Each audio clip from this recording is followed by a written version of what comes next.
आज के इस वीडियो में हम लोग पढ़ेंगे क्लास 8 प्रश्नावली 2.5 का क्वेश्चन नंबर 12। इससे पहले हम लोगों ने क्वेश्चन नंबर 11 तक पढ़ लिया है। आई होप उसमें आपको कहीं भी दिक्कत नहीं हुआ होगा। अभी जो क्वेश्चन पढ़ेंगे इसमें भी आपको कोई दिक्कत होने वाला नहीं है। क्वेश्चन क्या है, 3/7 का वर्गमूल दशमलव के 4 स्थानों तक निकालिए। 3/7 का वर्गमूल, जैसे कि यहाँ पर 3/7 नहीं बोला गया, 3/7 नहीं बोला गया है। अगर 3/7 बोला होता तो सिंपल हम इसको डिवाइड करके आंसर ले आते हैं, ठीक है। लेकिन बोला गया है 3/7 का वर्गमूल, वर्गमूल बोला गया है, मतलब √3 और यहाँ से √7, √3 और √7 हो जाएगा इसका, है ना। √3 और √7 का हमको क्या निकालना है, दशमलव के स्थान पर।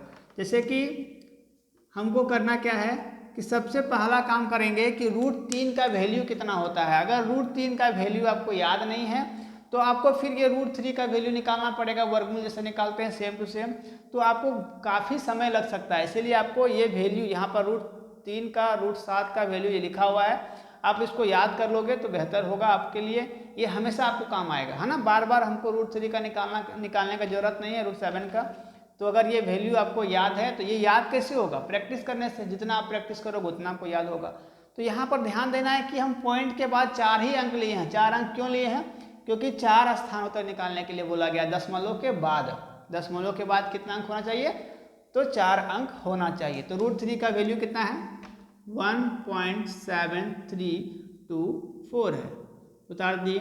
अब यहाँ से √7 का वैल्यू कितना है, 2.6457। हम 4 ही अंक तक क्यों लिए, क्योंकि हमको दशमलव के बाद 4 स्थान तक निकालने के लिए बोला गया है, ठीक है। अगर 3/7 होता तो बहुत सिंपल से हम लोग डिवाइड करके निकाल लेते, लेकिन यहाँ पर बोला है √3 और √7 का दशमलव, है ना, वर्गमूल। तो यहाँ पर ध्यान देना है कि पॉइंट के बाद कितना है, 4 अंक है। यहाँ भी पॉइंट के बाद 4 अंक है, तो इसको हम लोग ऐसे लिख सकते हैं 1 2 3 4। यहाँ भी 1 2 3 4। पॉइंट के बाद 4 अंक है, इसीलिए 1 2 3 4 अंक है, 4 अंक है, इसीलिए हम लोग 4 जीरो लगा दिए। तो यहाँ से ये कैंसिल हो गया, पूरा कैंसिल हो गया, क्योंकि चारों में 4 4 जीरो है ना, तो ये पूरा कैंसिल हो गया। तो जब √3 और √7 का हम वैल्यू निकालें दशमलव के रूप में, तो यहाँ से जब इन दोनों को डिवाइड करेंगे 17324/26457, इसको जब हम डिवाइड करेंगे तो मेरा जो आंसर आएगा वो आंसर बहुत ही सिंपल है। देखिए, इसको अगर हम सॉल्व करने लगे, डिवाइड करने लगे, तो काफ़ी समय हमारा लग सकता है, ठीक है। तो आपको याद रखना है, अगर आपको डिवाइड करना आता है बहुत अच्छे से तो आप डिवाइड करोगे 26457, और जिसको नहीं आता है वो सिंपल याद रखने का कोशिश करेंगे, और नहीं तो आपको लास्ट में डिवाइड तो करना ही पड़ेगा आंसर को लाने के लिए, ठीक है। चलिए, इस तरह से इसको डिवाइड करोगे तो आपका आंसर जो आएगा वो क्या होगा देख लीजिए एक बार, 0.6547, ठीक है। ये होगा क्या, √3 और √7 का वैल्यू दशमलव के रूप में, ये आपका आंसर हो जाएगा, ठीक है। ये आंसर हम लाएं कैसे, आप बोल सकते हो कि आंसर हम याद कर लिए हैं, तो नहीं, डिवाइड करके भी आप इसको ला सकते हैं, उससे कोई दिक्कत होने वाला नहीं, क्योंकि ये नंबर से ये नंबर डिवाइड नहीं होगा।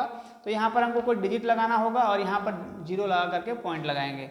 तो देखिए, इसको याद करने का बहुत ही सिंपल तरीका क्या है कि यहाँ पर ध्यान देना है, यहाँ पर √7 का जो वैल्यू हम लोग लिए हैं, तो इससे पहले तो 0, यहाँ 0 लग गया, ठीक है, 0 लिख दिए। अब यहाँ पर 6 है, 6 सेम टू सेम 6 उतार दिए। ये 5 को पहले और 4 को बाद में, और यहाँ पर 7 आपका लास्ट में ही रहेगा। तो यही आंसर तो है यहाँ पर ना। तो याद रखना है कि √7 का जो वैल्यू होगा वो उसी का ये आंसर होगा, लेकिन थोड़ा सा डिजिट आगे पीछे किया हुआ है। तो अगर आप सिंपल याद रख सकते हो तो याद रख लोगे, और नहीं याद कर पाते हो तो इसको डिवाइड करोगे। लेकिन डिवाइड करने में हम तो बोलेंगे कि याद रखने में बेहतर होगा, क्योंकि अगर आप डिवाइड करोगे तो आपका काफ़ी समय वहाँ पर लॉस होगा, है ना। समय को बचाते हुए सब क्वेश्चंस को देखना है, सब क्वेश्चंस को अटेम्प्ट करना है, और एक पूरा सारा क्वेश्चन को अटेम्प्ट करके अच्छे मार्क्स लाने का कोशिश हमको करना होगा, है ना। आई होप ये आपको समझ में आया होगा। इस तरह का वीडियोस मेरे चैनल पर बहुत सारे अपलोड हैं और रेगुलर होते रहते हैं, इसलिए चैनल को सब्सक्राइब कर लेना है और बेल आइकन को भी प्रेस कर लेना है ताकि जो मेरे अपडेट्स हैं सुबह 10 बजे सबसे पहले आप तक पहुंचेगा, है ना। मिलते हैं अगले वीडियो में, तब तक के लिए थैंक यू, टेक केयर, जय हिंद।